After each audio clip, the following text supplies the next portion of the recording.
Okay, and what we'll say today, we're going to have a look at an older kit. This one has been around for a while. It's another one that's been sitting in my stash that I had all intention of building one day, but I really don't think I'm going to get around to it. So I'm doing some reviews on these kits, and I'm going to sell some of these off, guys. If you really want to see me build any of these, let me know, and I'll try and hang on to them, and I'll build them up for you.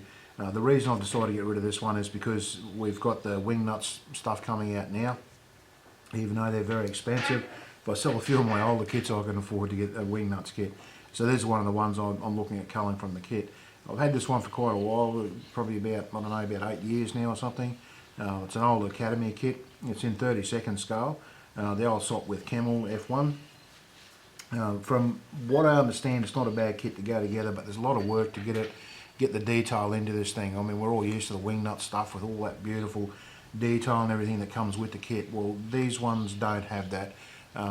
They still build up to be a nice little aircraft, but you've got to put a bit of work into it to get it, get them up to, well, not even close to wing nuts, I guess, because wing nuts is in a league of their own, but get them up to something that sort of stands out.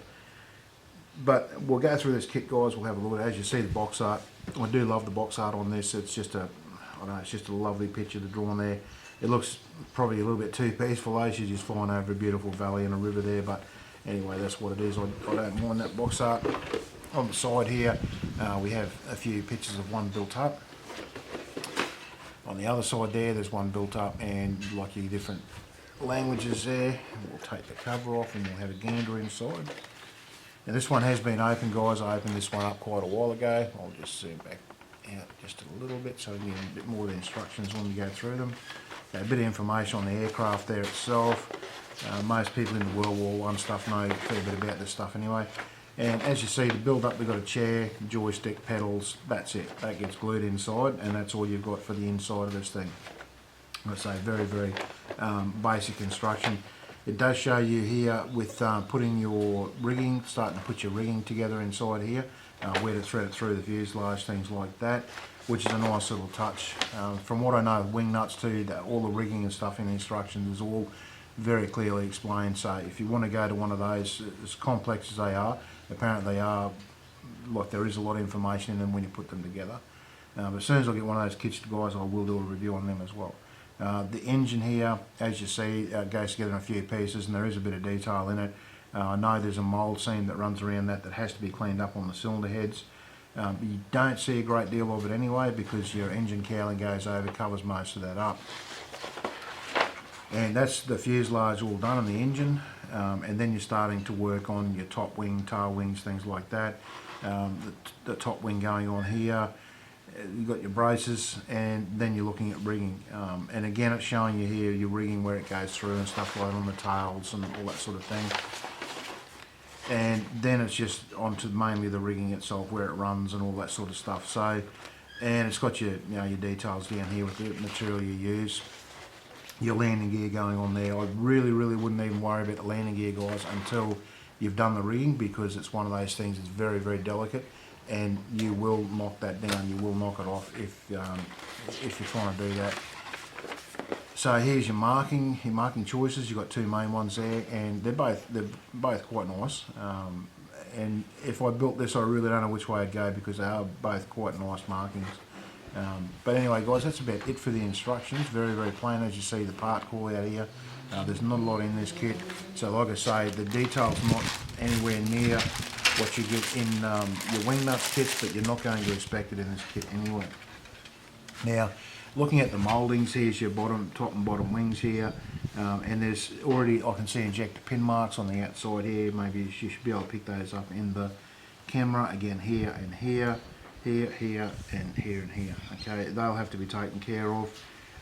The mouldings are there for all the ribbing, but it's very severe moulding. It's really protruded and stuck out, and you have got it back on the undersides here as well. So it's, I mean, it'll suffice. It'll be okay, but it's just very pronounced compared to, say, like your wing nuts kits and things like that.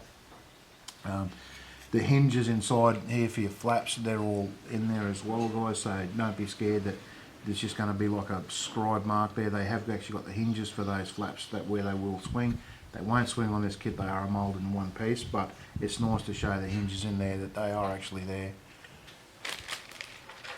Here's our fuselage halves, and these are very, very plain fuselage, guys. Like I say, they're all timber and fabric, and so there's not much to them. You're not going to get a big heap of panel lines.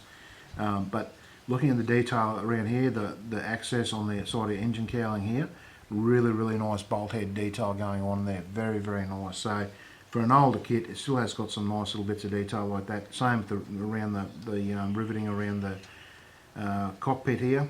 And you can see that around the edge of that as well, where the padding stuck onto it. That's all there as well, guys. So, I mean, it's not overly bad, but you just got to remember it's an older kit, and it's not going to hang up to the wing nuts style.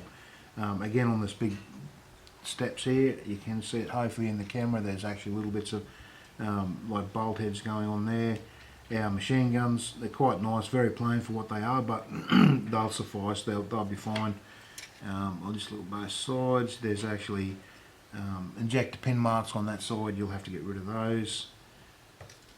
All the engine parts are quite nice. Okay, this is where I ran into the hassle when I did build an engine for one of these old Academy kits. You put the two cylinder sides together, and then you end up with a seam around the middle of it all, which you're going to be able to see into that engine. You are going to have to clean those up, but like I say, the cowling around this covers most of it up, and it'll be in the shadows there. You won't really pick that up anyway, unless you want to have the cowling off and showing that sort of stuff off. But it'll take a bit of detail to get them up to any sort of scratch.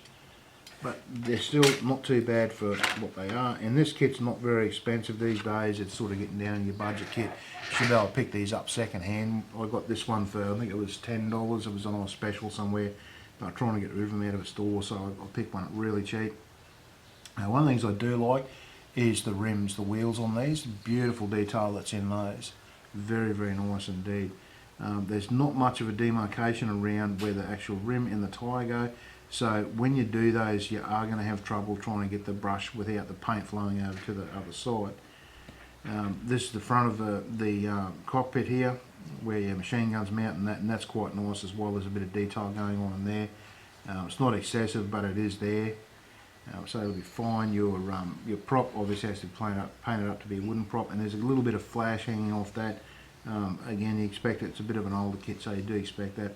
All their struts and braces are fine, guys. They're just very, very plain anyway. They're not meant to be anything super detailed. But with the struts and braces, you will have injector pin marks to clean up on them, so just remember that. And the other thing is, when you turn these wheels over, you can see those big ugly injector pin marks on the other side. They will have to be taken care of, and they're in a really bad place to try and get to. But they can be done. A little bit of fine work there, you can get rid of those. The tail here again, injector pin marks. There's our gauges on our dash. They're quite nice. They're nice and fine. You don't expect like a fighter aircraft dash in these guys. They're very, very simple. They just had basic gauges in there, so that's what you get. Now the seat is another one. You've got injector pin marks right down inside there, and there's actually a pattern in that seat. So when you're trying to get rid of the injector pin mark in the middle of it, you're going to get rid of that pattern, which is a damn shame. But that's just what you get with these older kits, guys. It's just going to happen. So just be aware of that. On the prop here, 2 injector pin marks either side there. But it's all part and parcel, guys. You expect that with the older kits, like I say. But, it still builds up to be not a bad little kit, guys. Just take your time, put a bit of extra work into it, and it will build up fine. The decals I haven't had out of the packet. I've kept these protected inside the packet. But they seem to be okay. Through the packet, you can see there's just the smallest little raised area where they actually sort of jump up the little lip on them. But they're nice and bright. They stand out, and they're fine for what they are, guys. So I have actually used, I'm just trying to think what other aircraft I've built in this scale from Academy. There was another World War I one they've released, but I remember when I built it, the decals weren't too bad, so I expect these to be pretty much exactly the same. They'll be quite alright. And one of these nice little touches they used to do for us back in the olden days was the little tube of cement they'd throw on the bottom of the box for you. You could use that if you want to. I doubt whether there's actually any glue left in that. It's probably dry as by now. But it was something we used to get in the old kits back in the, some of us older models remember that. You used to buy a kit and there was always a little tube of glue in there for you. But anyway, guys, that's pretty much all I can show you. Like I say, spend your time on it. You can build a decent aircraft out of this, and it's a decent size. 32nd scale is a really good size for World War I because well, as you see, it's a fairly good lump of an aircraft, and these are fairly tiny aircraft. So 32nd scale is a really good scale to be doing these in. Righto guys, so down below I'll have all my links down there for you to check out. Always check out my links down there. If you like this video, hit that thumbs up for me. If you haven't subbed to the channel, there's a sub button down there, give that a hammer as well. And like always guys, thank you very much for watching, and I'll see you in the next video.